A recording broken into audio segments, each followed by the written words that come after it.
വാർത്തയിലെ ജീവന്റെ സ്പന്ദനം തേടി സാഫ്രോൺ മീഡിയ എത്തി നിൽക്കുന്നത് നെയ്യാറ്റിൻകരയിലാണ്. അവിടെ ഒരു 10ാം ക്ലാസ് വിദ്യാർത്ഥിനി വീടിന് സമീപത്തുള്ള കുളത്തിൽ മരിച്ച നിലയിൽ കണ്ടു എന്ന് നമ്മൾ ഇന്നലെ അറിഞ്ഞതാണ്. അതിൻ്റെ വാസ്തവികത എന്ത് എന്നറിയാനായി തിരുവനന്തപുരത്ത് നിന്ന് ഏകദേശം 30 കിലോമീറ്റർ മാറി തമിഴ്നാട് ബോർഡറിനോട് ചേർന്ന പ്രദേശങ്ങളിൽ ഒന്നായ മരുതത്തൂർ എന്ന സ്ഥലത്തേക്ക് നമ്മൾ വന്നു. അവിടെ മരുതത്തൂർ സ്വദേശികളായ സുരേഷ്, സിന്ധു ദമ്പതികളുടെ 2 മക്കളിൽ ഒരാളാണ് ഈ അനഘ എന്ന 10ാം ക്ലാസ്സുകാരി. പഠനത്തിൽ വലിയ മിടുക്കിയാണ്. നമ്മളിപ്പോൾ ആ കുട്ടി വീണു മരിച്ച ആ കുളത്തിൻ്റെ അടുത്തേക്ക് പോവുകയാണ്. പിതാവ് സുരേഷ് വിദേശത്താണ്. ഇന്നലെ ഈ സംഭവം നടക്കുന്ന സമയത്ത് ഈ കുട്ടി മാത്രമാണ് ആ വീട്ടിലുണ്ടായിരുന്നത്. ഈ ഇടതുവശത്ത് കാണുന്ന വിജനമായ കുളക്കരയിലേക്ക് ഇന്നലെ ആ കുഞ്ഞ്, അതും നട്ടുച്ച സമയത്ത്, എന്തിനിറങ്ങി വന്നു എന്നുള്ളത് ഒരു വല്ലാത്ത ചോദ്യമാണ്. കുട്ടിയെ കാണാനില്ല എന്ന വിവരത്തെ തുടർന്ന് ബന്ധുക്കളും നാട്ടുകാരും എത്തി പരിസരം മുഴുവൻ അരിച്ചു പറക്കി. അപ്പോഴാണ് ഈ കുളക്കരയിൽ പോസ്റ്റിൻ്റെ മൂട്ടിലായി കുഞ്ഞിൻ്റെ ചെരുപ്പുകൾ കണ്ടത്. അതേ തുടർന്നാണ് ഈ കുളത്തിലേക്ക് പിന്നെ അന്വേഷണം നീളുന്നത്.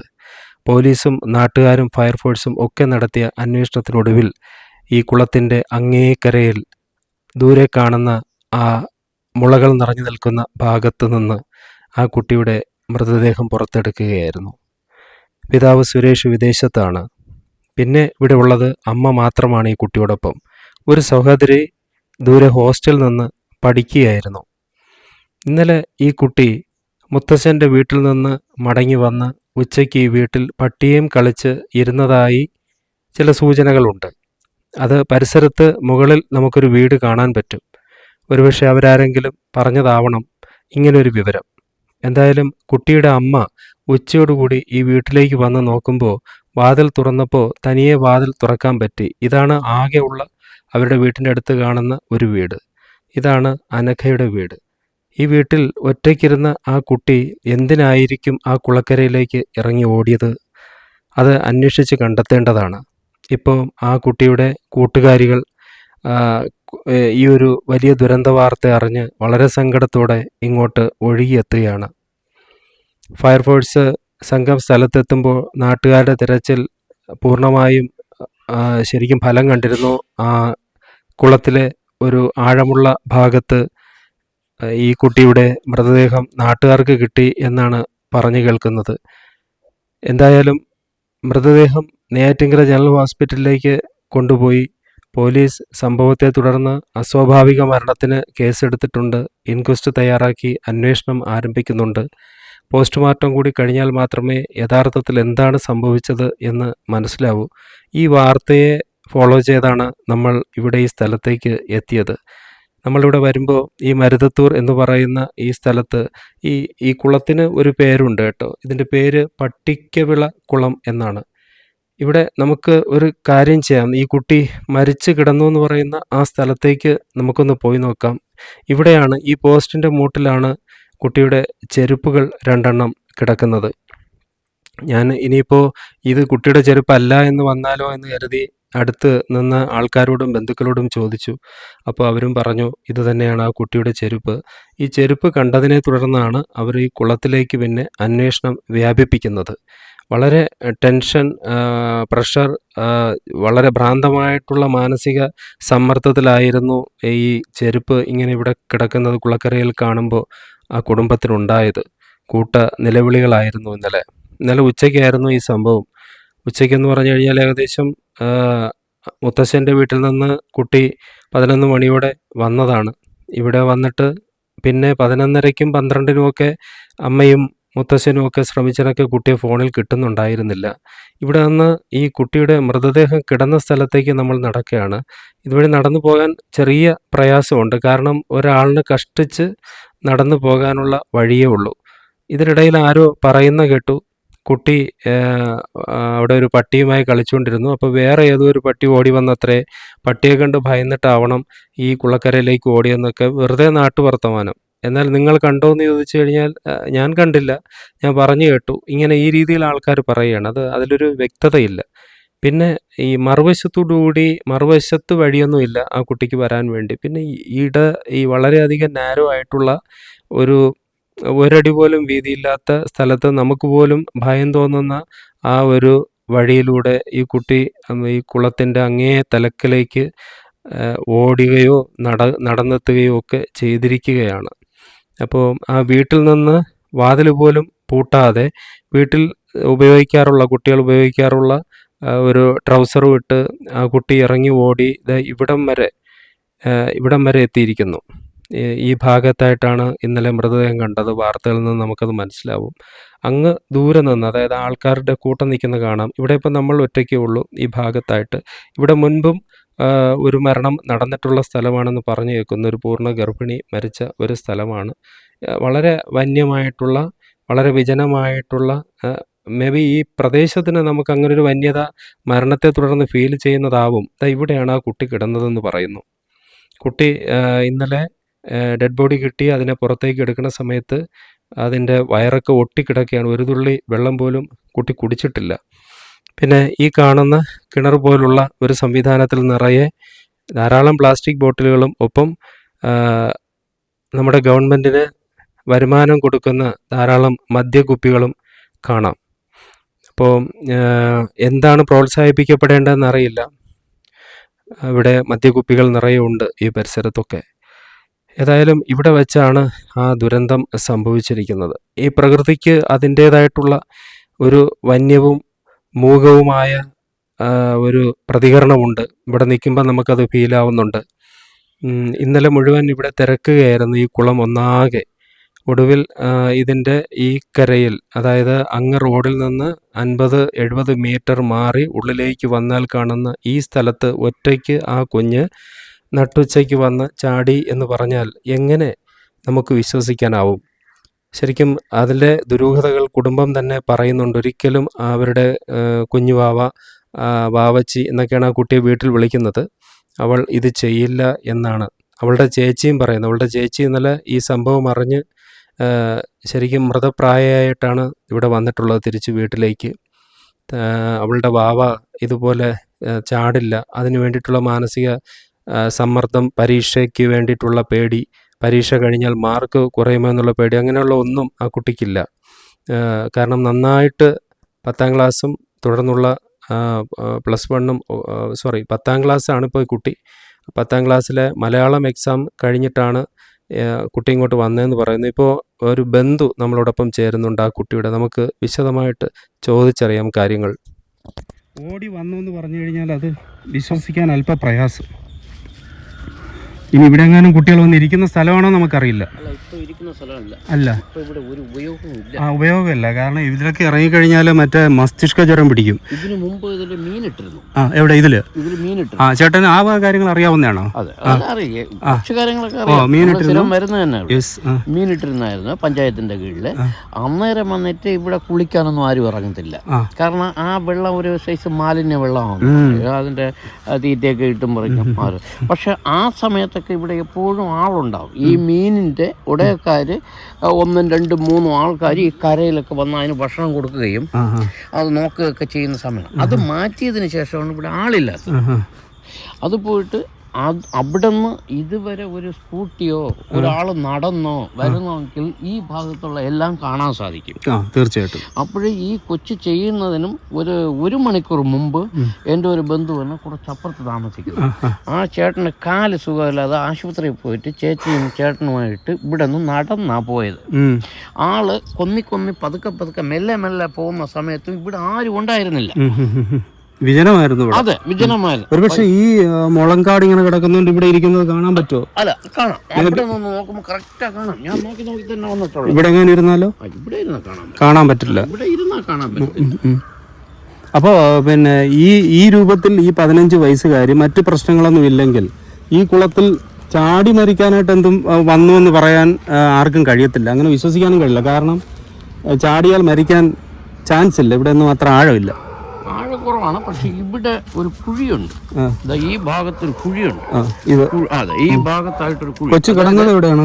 കൊച്ചു കിടന്നത് ഈ ഭാഗത്തെന്നാണ് പറയുന്നത്. ഇവിടെ പറയുന്നത്. അതെ, ഈ ഭാഗത്താണ് ഒതുങ്ങിയത്. പക്ഷെ ഇവിടെ ഒരു വലിയ കുഴിയുണ്ട്. ആ കുഴി എങ്ങനെയാന്ന് വെച്ചാൽ മറ്റ് സ്ഥലത്ത് നിന്ന് വരുന്ന വെള്ളം ഇവിടെ ഇടിച്ചിട്ട് കുത്തിയാണ്. ഞങ്ങളൊക്കെ കുളിക്കുന്ന സമയത്ത് നിങ്ങളിവിടെ കുളിക്കുമായിരുന്നു പണ്ട്? അന്നത്തെ ഇവരുടെ വീട് ഈ ഭാഗത്താണ്. മുൻപ് ആരെങ്കിലും മരിച്ചിട്ടുണ്ടോ ഈ കുളത്തിൽ? മുമ്പ്, വളരെ മുമ്പ് ഒരു ഗർഭിണി സ്ത്രീ ഇവിടുന്ന് മരിച്ചിട്ടുണ്ട്. വളരെ മുമ്പാണ്, ഇപ്പൊ ഒന്നുമില്ല. പണ്ടൊക്കെ അന്ധവിശ്വാസത്തിന്റെ ഭാഗമായിട്ട് അങ്ങനെ പറയും. അതൊന്നും ഇപ്പൊ ഇല്ല. പണ്ടൊരു ഗർഭിണി മരിച്ച സ്ഥലം, രണ്ടാമതൊരു കന്യക ഇവിടെ വന്ന സമയത്ത് ആപത്ത് വന്നു, അതും അസമയത്ത് എന്നൊക്കെ പറഞ്ഞൂടെ? ഫ്രോഡ് പറയാമോ? ഞാനിവിടെ ഏകദേശം 3/4 മണിക്കൂർ കൊണ്ട് നിപ്പുണ്ട്. ഇവിടെ ഒന്നും ഗർഭിണിയും കാണുന്നില്ല. വെറുതെ അന്ധവിശ്വാസങ്ങളാണ്. പക്ഷെ നമുക്കിപ്പോ അറിയേണ്ട ആ ഒരു ചോദ്യം എന്ന് പറയുന്നത്, ഈ പട്ടി ഓടിച്ചാൽ ഭയന്നോടുന്ന കുട്ടി ഈ പട്ടിയേക്കാൾ ഭീകരമായ ഒരു ദുരന്തം പതിയിരിക്കുന്ന ഒരു കുളക്കരയിലേക്ക് ഓടുമോ? അത് പോയിട്ട് അവിടുന്ന് നേരെ പെട്ടെന്ന് വരാനൊക്കത്തില്ല. റോഡിൽ വന്നിട്ട് റോഡിൽ നിന്ന് അത് ഇങ്ങോട്ട് ഓടേണ്ട ആവശ്യമില്ല, വീട്ടിലോട്ട് വേണം പോകാനുള്ളത്. അങ്ങനെ പട്ടി ഓടിച്ച് ഭയന്നിട്ടുണ്ടെങ്കിൽ ആ കുഞ്ഞ് നേരെ വീട്ടിൽ വേണം പോകാൻ, വീട്ടിൽ വേണം ഓടാൻ. അല്ല, പക്ഷെ ഇത് വീട്ടിലേക്ക് പോകാൻ പറ്റുമോ അവർക്ക്? മതിലല്ലേ, പറ്റില്ല. ഇല്ല നിങ്ങൾ ആ വീട്ടിൽ പോവേണ, എന്നാ ഇതുവഴി മെല്ലെ സൂക്ഷിച്ച് പോണം. ഈ വഴി നേരെ പോയിട്ട് BP ഒന്നും ഇല്ലല്ലോ, ചെറിയ വഴിയാണ്. അമ്മ മുൻപേ പോണം. ഇവിടെ അയൽവാസികളാ? ഈ കൊച്ചേ തനിയെ വന്ന് ഇങ്ങനെയൊക്കെ ചാടുമെന്ന് തോന്നണുണ്ടോ? അങ്ങനെയൊന്നും ചെയ്യുന്ന തോന്നണില്ല. ആ കുട്ടി കാട്ടിൽ നിന്ന് പഠിക്കുകയാണ്, ഇവിടെ ഇല്ല. അവൾ ഇന്നലെ തന്നെ ഇന്നലെ വന്നപ്പോഴത്തേക്ക് ഏകദേശം ഒരു 3 മണി 4 മണിക്കുള്ളിലായി അവളെ കൊണ്ടുവന്നു. അവളും പറയുന്നത് ഇതാണ്, എൻ്റെ വാവ ചെയ്യത്തില്ല. ഞാനും വിശ്വസിക്കുന്നു, വാവ ചെയ്യത്തില്ല ഒരിക്കലും. അതായത് പഠിക്കാൻ മിടിക്കുകയാണ്. മിനിയാന്ന് മാത്രമേ ഒരു പരീക്ഷ കഴിഞ്ഞുള്ളൂ, മലയാളം സബ്ജക്റ്റ്. ഇനി തിങ്കളാഴ്ചയാണ് ഇംഗ്ലീഷ് എന്തോ ഉള്ളത്. അവൾ പഠിച്ചിട്ടിരിക്കുകയായിരുന്നു. അപ്പോൾ തള്ള വന്നിട്ട് ഈ റീഡിങ്ങിൻ്റെ വർക്കിന് വേണ്ടിയിട്ട് പോകും. എൻ്റെ ദേഹത്ത് കൊണ്ടാ ഉറുമ്പ്? ഉറുമ്പുണ്ട് ഇതിൻ്റെ മുകളിൽ നിന്ന് വീഴുന്നില്ല. ഇല്ല, അന്നേരം അമ്മയ്ക്ക് വന്നിട്ട് ഈ അമ്മമ്മ, അതായത് അമ്മയുടെ ആ ഏരിയയിലായിരുന്നു ഇന്നലത്തെ ജോലി. അവൾക്ക് അവിടെ ഇരുന്നിട്ട് 10:30 മണിക്ക് എന്ത് ജോലിയാണ് അവൾക്ക്? ഈ വാട്ടർ കണക്ഷൻ്റെ മീറ്റർ ഉണ്ടല്ലോ, അതിൻ്റെ കണക്കെടുക്കുകയും അതിനെ കൊണ്ട് പഞ്ചായത്തിൽ കൊടുക്കുകയും. നടക്കുന്ന പണി. അവൾക്ക് സ്കൂട്ടി ഉണ്ട്, അതാണ് പണി. അന്നേരം അവൾ അവിടെ നിന്നപ്പോഴത്തേക്ക് അവളുടെ അമ്മയുടെ അടുത്ത് പറഞ്ഞു, അമ്മ എനിക്ക് ഉച്ചയ്ക്ക് ഭക്ഷണം വേണം, മോക്കും വേണം, പട്ടിക്കും വേണം, ഒരു പട്ടി ഇവിടെ ഉണ്ട്. അപ്പോൾ അതും റെഡിയാക്കിയിട്ട് 10:30 മണിക്ക് ഫോൺ ചെയ്യണം മോക്ക്. നമ്മളത് എന്ത് ചെയ്യണം? പഠിക്കണമ്മ, പിന്നെ എനിക്ക് ജലദോഷം, അതുകൊണ്ട് ഞാൻ ഒരു ഇഞ്ചി ചായ ഇടുന്നുണ്ട്. മക്കളെ ഇഞ്ചി ചായയുടെ കൂടെ ബിസ്ക്കറ്റ് ഇരിപ്പുണ്ട്, ബിസ്ക്കറ്റ് കൊടുത്ത് കഴിക്കുന്നുണ്ട്. അമ്മ ഞാൻ ബിസ്ക്കറ്റ് കുറച്ച് കഴിച്ചു, ഇനി ഞാൻ കഴിക്കാം അമ്മ എന്ന് പറഞ്ഞു. ഇതാണ് ഫോണിലുള്ള സംഭാഷണം. അത് കഴിഞ്ഞ് ഇവളൊരു 11 മണിക്ക് ഇവളെ തിരിച്ചു വിളിച്ചപ്പോൾ ഫോൺ എടുക്കുന്നില്ല. 11 മണിക്ക്? അതെ. അപ്പോൾ ഒരു അരമണിക്കൂറുണ്ട് അപ്പോഴും ഫോൺ എടുക്കുന്നില്ല. അപ്പോൾ ഇവള് ഉദ്ദേശിച്ചത് എന്താണെന്ന് വെച്ചിരുന്നാൽ, ചിലപ്പോൾ അപ്പുറത്തെ ഇറങ്ങിയിട്ടുണ്ടാവും, അല്ലെങ്കിൽ ബാത്റൂമിൽ പോയിട്ടുണ്ടാവും. ശരി, അത് പിന്നെ അങ്ങ് വിട്ടിട്ട് ഇവള് ഏകദേശം ഒരു 12 മണിക്കോ എന്തോ ആണ് ഇപ്പോൾ ഇവിടെ തിരിച്ചെത്തി ഈ ഭക്ഷണമായി. അപ്പോൾ അതുവരെ കുഞ്ഞ് വേറെ ഒന്നും കഴിച്ചിട്ടില്ല. ഇവിടെ വന്ന് നോക്കി കതവ് തള്ളിയതും കതവ് അങ്ങ് തുറന്നു. പക്ഷെ കതവ് ഇങ്ങനെ ചാരി വെക്കുകയായിരുന്നു. ദിവസം എങ്ങനെയാണെന്ന് വെച്ചാൽ ഇവള് അമ്മ വന്ന് വിളിച്ചതിന് ശേഷം മാത്രമാണ് ഈ കൊച്ച് ലോക്ക് തുറക്കാറ്. ഇന്നലെ ആയപ്പോഴത്തേക്ക് എല്ലാം ആൾറെഡി തുറന്ന് തന്നെ കിടക്കാണ്. ചാരി അങ്ങനെ വെച്ചിരുന്നു. നമ്മൾ വിത്തള്ളുമ്പോൾ തുറക്കുക, അത്ര ആ ഒരു ഇതിൽ. അപ്പോൾ ഇവൾക്ക് സംശയമായി. ഇവള് മോളെ വിളിച്ച് ഇവിടെ കൂടെ നേരെ വീണ്ടും വണ്ടി എടുത്തിട്ട് അവിടെ ഒരു ക്ഷേത്രത്തിന് ഉത്സവം ഉണ്ടായിരുന്നു. അവൾ അവിടെ പോയിട്ട് നേരെ ആൾക്കാരെയൊക്കെ അറിയിച്ച് എന്നെ മോളെ കാണാനില്ല. അപ്പോഴത്തേക്കാണ് എന്നെ വിളിക്കുന്നത്. അപ്പോൾ ഈ കൊച്ചിന്റെ ഫോൺ അവിടെ തന്നെ ഇരിപ്പുണ്ടായിരുന്നോ? ഫോണിന്റെ കാര്യം എന്താണെന്ന് എനിക്കറിയില്ല. കുഞ്ഞിന്റെ ഫോൺ അവിടെ തന്നെ ഉണ്ടായിരുന്നിരിക്കും. പോലീസ് കൊണ്ടുപോയല്ലോ. എന്നിട്ട് ചേട്ടനെ വിളിക്കുകയാണ് ചെയ്തത്. അപ്പോഴത്തേക്കുണ്ട്. അപ്പോൾ ഇത് കേട്ടതും അപ്പോൾ എനിക്ക് ഇന്നലെ ഒരു വയനാടൊരു യാത്ര ഉണ്ടായിരുന്നു. അതിന് പോകാൻ വേണ്ടി ഡ്രസ്സെല്ലാം എടുത്ത് റെഡിയാക്കി വെച്ചപ്പോഴത്തേക്കാണ് ഇവിടെ നിന്ന് ഫോൺ വരുന്നത്. ഞാനങ്ങ് അതിശയിച്ചു. ഞാൻ വീണ്ടും വന്നിട്ടേയും പുള്ള അവിടെ എവിടെയെങ്കിലും കാണും. അങ്ങനെ ഒരു തെറ്റായ രീതിയിൽ പോണ കൊച്ചാണെന്നുണ്ടെങ്കിൽ നമുക്ക് സംശയിക്കാം. അങ്ങനെ ഒന്നുമില്ല. ഇപ്പോൾ ഡ്രസ്സ് എടുത്തു, അവളുടെ പിന്നെ ബന്ധുവിൻ്റെ ഒരു കല്യാണമാണ്, പയ്യൻ ഇവിടെ ഉണ്ട്. ബന്ധു എന്ന് പറഞ്ഞാൽ അച്ഛൻ്റെ സഹോദരിയുടെ മോൻ്റെ കല്യാണം. അപ്പോൾ നമ്മളവിടെ കണ്ട ചെരുപ്പ് കുഞ്ഞിൻ്റെ തന്നെ? ആ, കുഞ്ഞിൻ്റെ ചെരുപ്പ്. അത് പിന്നെ പോലീസ് എടുത്തില്ലല്ലോ? അത് എന്താണെന്ന് അറിയാം. ശരി. കല്യാണത്തിന് ഡ്രസ്സുകൾ എടുത്തപ്പോൾ രാവിലെ ഏതിടണം, ഉച്ചയ്ക്ക് ശേഷം ഏതിടണം, ഇതൊക്കെ എടുത്ത് വെച്ച് ചേച്ചിയും അനിയത്തിയും അമ്മയുമായിട്ടൊക്കെ ആലോചിപ്പും കാര്യങ്ങളും ഒക്കെയാണ് ഇവിടെ ഇന്ന് ഒരാഴ്ച കൊണ്ട് നടക്കുന്നത്. കുഞ്ഞിന്റെ ചേച്ചിക്ക് എത്ര വയസ്സാണ്? കുഞ്ഞിന്റെ ചേച്ചിക്ക് ഇതിന് 15, അതിനൊരു 17-18 വയസ്സ്. 17 വയസ്സ്. ഇവള് നന്നായിട്ട് പഠിക്കണം. 2 കുട്ടികളും അങ്ങനെ. അവളുടെ പേരെന്താ? അവളുടെ പിന്നെ അനഘ എന്നാണ് ശരിക്കുള്ള പേര്. വീട്ടിൽ വിളിക്കാൻ നന്ദ എന്ന് വിളിക്കും, ബാവ എന്ന് വിളിക്കും. നന്ദ എന്നും വിളിക്കും. എല്ലാവരുടെയും കണ്ണിലുണ്ണിയായ ഒരു കുഞ്ഞാണത്. ആ കൊച്ചിന്റെ വേറെ എന്തെങ്കിലും മാനസിക പ്രശ്നങ്ങളെ കുറിച്ച് കേട്ടാ ഞാൻ ചോദിക്കുന്നതല്ല, കൊച്ചു വന്ന് ചാടാൻ തരത്തിന് എന്തെങ്കിലും ഡിപ്രഷനോ? എൻ്റെ മനസ്സിൽ അങ്ങനെ ഒന്നും ചെയ്യേണ്ട ഒരു ആവശ്യവുമില്ല. അപ്പോൾ ബന്ധുക്കൾ, അധികാരികൾക്ക് അതിൻ്റെതായ രീതിയിൽ ഒരു പരാതി ഇതുവരെ കൊടുത്തിട്ടുണ്ടോ കേട്ടോ? കൊടുക്കണമെന്ന് ഇന്നലെ പറയുന്നുണ്ടായിരുന്നു. അത് കൊടുക്കണം, അന്വേഷണം ഇന്നലെ പറയുന്നുണ്ടായിരുന്നു, അത് കൊടുക്കണം നമുക്ക്. ഞാൻ പറഞ്ഞു അത് അങ്ങനെ എന്തെങ്കിലും ഡൗട്ട് ഉണ്ടെങ്കിൽ നിങ്ങൾ കൊടുക്കണം DGPക്കും എന്ന് ഞാൻ പറഞ്ഞു. DGPക്കും SHOയ്ക്കും ഒരു പരാതി എന്തായാലും കൊടുക്കണം. കാരണം എന്ന് വെച്ച് കഴിഞ്ഞാൽ ഇതിലൊരു നിഗൂഢത ഉണ്ടെന്തോ, എന്തോ ഒന്നും സംഭവിച്ചിട്ടുണ്ട്, അല്ലാതെ ഇത് നടക്കില്ല. ഇവിടെ നിന്ന് എടുക്കുന്ന സമയത്ത് കുഞ്ഞിന്റെ മുത്തച്ഛനാണ് കാണുന്നത്. മുത്തച്ഛൻ കൂടെ വന്നു. അപ്പോൾ കണ്ട കാഴ്ച എന്ന് പറയുമ്പോൾ ഇവിടെ നിന്ന് കുട്ടിയെ എടുക്കുമ്പോൾ വയറൊട്ടി കിടക്കുന്നു, ഒരു തുള്ളി വെള്ളം പോലും കുടിച്ചിട്ടില്ല. അതാണ് അപ്പൂപ്പൻ പറഞ്ഞത്, എൻ്റെ അടുത്ത് പറഞ്ഞു. എന്നിട്ട് ഞാനും അപ്പൂപ്പനുമായിട്ട് ഇവിടെ ഒരു തുണി, പച്ച തുണിയിട്ടൊക്കെ മറച്ചു വെച്ചിട്ടുണ്ട് അവിടെ കത്ത്. അപ്പൊ ഇതുവഴി ആരെങ്കിലും വന്നിട്ടുണ്ടോ നോക്കാനായിട്ട് ഞങ്ങൾ രണ്ടുപേരും കൂടി അത് ചെക്കപ്പ് ചെയ്തു. നിങ്ങൾ ഇങ്ങോട്ട് വന്നു? അതെ, ഇന്നലെ എല്ലാം വന്നിട്ടുണ്ട്. ഇവിടെ എല്ലാം ഞാൻ പോയി. ഞാൻ നമ്മുടെ കൂട്ടുകാർ വേറെ ആരുടെയെങ്കിലും ചെരുപ്പോ അതുകൊണ്ടോ നോക്കാൻ.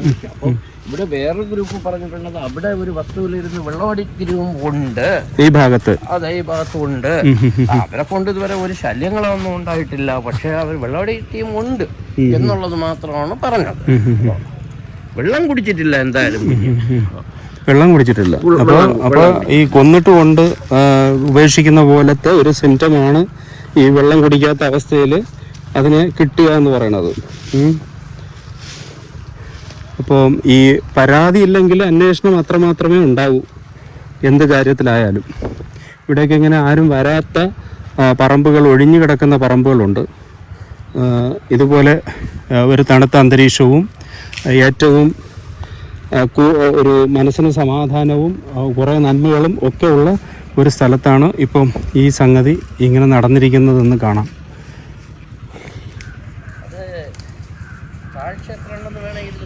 ചേട്ടാ ഇതാവല്ലേ, സേഫായിരിക്കണേ. നമുക്കിപ്പോൾ ഇതിൻ്റെ സേഫായിരിക്കണം. ചേട്ടാ അങ്ങോട്ട് എവിടെയാണ് പോകുന്ന വഴി? റോഡുണ്ട്, അതുവഴി ഇതുവഴി ആൾക്കാർ വരാറുണ്ടോ? നടന്നു വരുന്ന ഒരു വഴിയാണോ?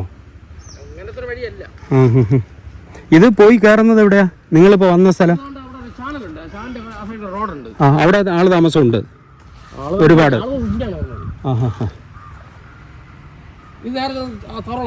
അല്ല, ഞാൻ ചോദിക്കുന്നത് ഈ കൊച്ചി ഇതുവഴി എങ്ങാനും എന്തെങ്കിലും കഴിഞ്ഞ് എന്തെങ്കിലും ആവശ്യം കഴിഞ്ഞ് ഇതുവഴി നിങ്ങളിപ്പം വന്നതുപോലെ നടന്നു വന്നിരിക്കുമോ? അവിടെ നിന്ന് ഇതുവഴി വരേണ്ട ഒരു കാര്യമില്ല. ഇവിടെ എന്ത് വല്ല പണിയും നടക്കണം? എന്തോ നോക്കിട്ടോ. അപ്പോൾ ഒരാൾ പൊക്കം അല്ല അത്. ഇവിടെ അല്ലേ? നിങ്ങളുണ്ടായിരുന്നു എടുക്കാനെങ്ങാനും?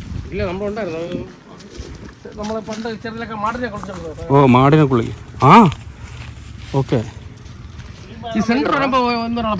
പക്ഷേ ഈ കുഞ്ഞ് കിടന്നത് ഇവിടെ അല്ലേ? എവിടെ നിന്ന്? ഈ ഭാഗത്തെന്നാണ് പറയുന്നത്. ഇവിടെ ഇത്രയും വരുമ്പോഴത്തേക്കാണ് ഇത്രയും എന്ന് പറയുമ്പോഴത്തേക്ക് 1, 2, 3 ഒരു 4 അടി. ചെരുപ്പ് ഇപ്പോഴും കിടക്കുന്ന ആ പോസ്റ്റിന്റെ അവിടെ അതേ കിടക്കുന്നുണ്ട്. താഴ്ചയുണ്ട്. പക്ഷെ അവിടെ നിന്ന് ഇവിടം വരെ ഒഴുകി എത്തൂലല്ലോ ബോഡി. ബോഡി ഒഴുകി എത്തത്തില്ല, ഒഴുക്കില്ലല്ലോ. ഒഴുക്കില്ല, ഒരു ലാഞ്ച് ഉണ്ടാവും. എന്നാലും ഒരു മണിക്കൂർ കൊണ്ട് ഇത്ര ദൂരം സഞ്ചരിക്കില്ല. ഹലോ ആ സാറേ ഇത് പോകണ്ടില്ലേ? അത് പോവും, എന്നാൽ ഈ 1 മണിക്കൂർ കൊണ്ട് ഇത്ര ദൂരം സഞ്ചരിക്കൂല. ഇല വന്നിട്ട് ചെറിയ ഒരു ലാഞ്ചലുണ്ടായിരുന്നു. അതെ അതെ, ബോഡി പോവില്ല. ഒന്നാമത് ഇതിൽ ചെളി കാണും. ചെളിയുണ്ട് ചെളി ഈ ബോട്ടിൽ കിടക്കണില്ലേ? അല്ല ഇത് നോക്കണ്ട, ഇത് വൃത്തിയാക്കി. ഞാൻ പറയട്ടെ ഈ ബോട്ടിൽ കിടക്കുന്നല്ല. അപ്പൊ ഇവിടെ സ്ഥിരമായിട്ട് വെള്ളമുള്ള ടീമുണ്ട്. ഒരുപാട് ബോട്ടിലുണ്ട്. ഇപ്പൊ വെള്ളമുള്ള ടീമുണ്ട്. അത് പകലില്ല, രാത്രിയാണ്. ഓ, പട്ടാപ്പകലൊന്നും തന്നെ അടിക്കത്തില്ല. എപ്പോഴും വണ്ടി ആറോടെ വണ്ടി പോകും. എന്തായാലും തെളിയിക്കപ്പെടേണ്ടതാണ് കേട്ടോ. അത് തെളിയിക്കപ്പെട്ടാൽ ഇവിടെ ആൾക്കാർ ഈ പൾസർ ചൂണ്ടയിട അങ്ങനെയൊക്കെ പറയുന്നുണ്ട് ഇവിടെ. ആ സമയത്ത് ഇന്നലെ ഈ പരിസരത്ത് എവിടെയെങ്കിലും അങ്ങനെ ചൂണ്ടയിട്ട ആൾക്കാർ ശ്രദ്ധയിൽപ്പെട്ടോ? ഇങ്ങോട്ട് വന്നോ ഇന്നലെ നിങ്ങൾ ആരെങ്കിലും? ഈ സംഭവം അറിഞ്ഞപ്പോഴാണ് ഇങ്ങോട്ട് വന്നത്. ശരിക്കും നിങ്ങൾ കാലികളെ കുളിപ്പിക്കുന്ന ഒരു കുളമാണല്ലേ ഇത്? പണ്ട് കാലികളെ കുളിപ്പിക്കും, അതുപോലെ ഞങ്ങള് കുളിക്കും. ഇതിന്റെ പേരെന്താ? ഇവിടെ നിന്ന് ഇവിടെ പട്ടിക്കള കുളം എന്നാണ് പറയുന്നത്. പട്ടിക്കവിള. ഈ പേര് പട്ടിക്കവിള. പട്ടിക്കവിള പുതിയ പേര് വന്നിട്ടുണ്ടോ? പട്ടിക്കവിള. ഏത്? കുട്ടിലിക്കോണം ഇവിടെ അല്ലല്ലോ, അങ്ങോട്ട് മാറിയല്ലേ വരും. അങ്ങോട്ട്. ഓ ശരി, അതെ, അത് കുട്ടിലിക്കോണം. സംശയം വന്നിട്ട് അത് കുളത്തിൽ പോവില്ല, ഇറങ്ങൂല. കുളിക്കാനായിട്ട് ഞാൻ പോണെങ്കിൽ എന്നെ തടസ്സപ്പെടുത്തി ഇടും. നീന്താൻ അറിയുന്ന കൊച്ചാണോ? നീന്താൻ അറിഞ്ഞൂടാ. അങ്ങനെ കുളത്തിൽ പോവില്ല. ഇവിടെ ആരോ പറഞ്ഞിട്ട് നീന്താൻ അറിയാവുന്ന മൂത്തവള് എന്തോ എനിക്കത് അറിയാൻ പാടില്ല. പറഞ്ഞല്ല, നീന്താൻ അറിയാം, എന്റെ ബാബയ്ക്ക് നീന്താൻ അറിയാന്നാണ് അവള് പറഞ്ഞത്. അപ്പൊ എനിക്കറിയാൻ പാടില്ല അതിനെപ്പറ്റി. പിന്നെ എങ്ങനെയാണ് കാര്യം മനസ്സിലാക്കുന്നത്? ഈ കൊച്ചിവിടെ ഒറ്റയ്ക്ക് കളിച്ചുകൊണ്ടിരുന്ന അവൾ എന്തിനാ കുളത്തിന്റെ കരയിലേക്ക് പോയത്? അത് എങ്ങനെ മനസ്സിലാക്കുന്നു? അങ്ങനെ പോകാൻ ചാൻസ് ഉണ്ടോ? അതേ വേറെ ആരെങ്കിലും കുഞ്ഞിനെ അപായപ്പെടുത്തിയതാണോ? പോവാൻ ഒരു ചാൻസും ഇല്ല. ചിലപ്പോൾ ഇതുപോലെ വന്നിട്ട് പഠിക്കാനായിട്ട് എടുത്തിട്ട് മോള് റീഡിങ്ങിന് പോയിട്ട് വരുമ്പം വന്നിട്ട് ഇവിടെ ആഹാരം കൊണ്ടുവന്ന് കൊടുക്കും. അതുവരെ ഇരിക്കും. ഇന്നലെ 12:30 വന്ന് എൻ്റെ വീട് പാലിയോടാണ്. പാലിയോട്. അപ്പോൾ അവിടെ വന്ന ആഹാരമൊക്കെ എവക്കും കൂടെ കണക്കാക്കി 12:45 അവിടെ തിരിച്ച് ഇവിടെ വന്നപ്പോൾ 1 മണിക്ക് കഥ തുറന്ന് നോക്കണം. ഫ്രണ്ടിലെ കഥ തുറന്ന് ഇരുന്ന റൂമിനകത്ത് നമ്മളിവിടെ നിന്നപ്പോൾ അകത്തിരുന്ന് കുറ്റിയിടും. ഇതിപ്പം അവൾ തുറന്ന് ഇറങ്ങിയിട്ട് അടച്ചതുപോലെ ഇരിക്കുകയാണ്. ശരി. അപ്പം തള്ള വന്ന് വിളിച്ചപ്പോൾ വന്നിട്ട് പിന്നെ അവളെ കണ്ടില്ല എന്ന് എന്നെ അറിയിച്ചു.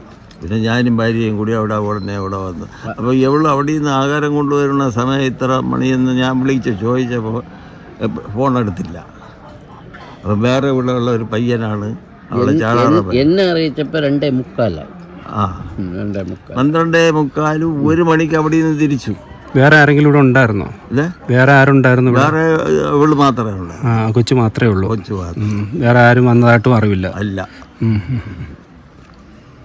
ഇവള് കുളത്തിൽ പോവാൻ ഒരു ചാൻസും ഇല്ല. ഒരു ശേഷാറൻ പയ്യൻ്റെ കാര്യം പറഞ്ഞു. അവൻ എന്താ ഇവിടെ വന്നിരുന്നോ? നിങ്ങൾ വിളിച്ചിട്ട് ഇവിടെ വന്നു നോക്കി? വന്ന് നോക്കിയപ്പോൾ ഇവിടെ കണ്ടില്ല. അത് അല്ല, അവൻ വന്നിട്ട് ബാങ്കിൽ ജോലിയുണ്ട്. അവനെ അറിയിച്ചാണ് അവൻ എന്നെ വിളിച്ചത്. ഓക്കെ. എന്നെ വിളിച്ചത്. പോലീസ് ഇതുവരെ വന്ന് മൊഴിയൊന്നും എടുത്തിട്ടില്ലല്ലോ? മൊഴിയെടുത്തില്ല. വിളിക്കാൻ പോയിക്കാണ്. അതിനേ വരൂ. എന്തായാലും നമുക്കും മനസ്സിലാകുന്നത് എന്തോ ഒരു ദുരൂഹത അതിനുണ്ടെന്ന് തന്നെയാണ്. അവിടെ പോയി നോക്കുമ്പോഴും ആ സ്ഥലത്ത് അന്വേഷിക്കണം.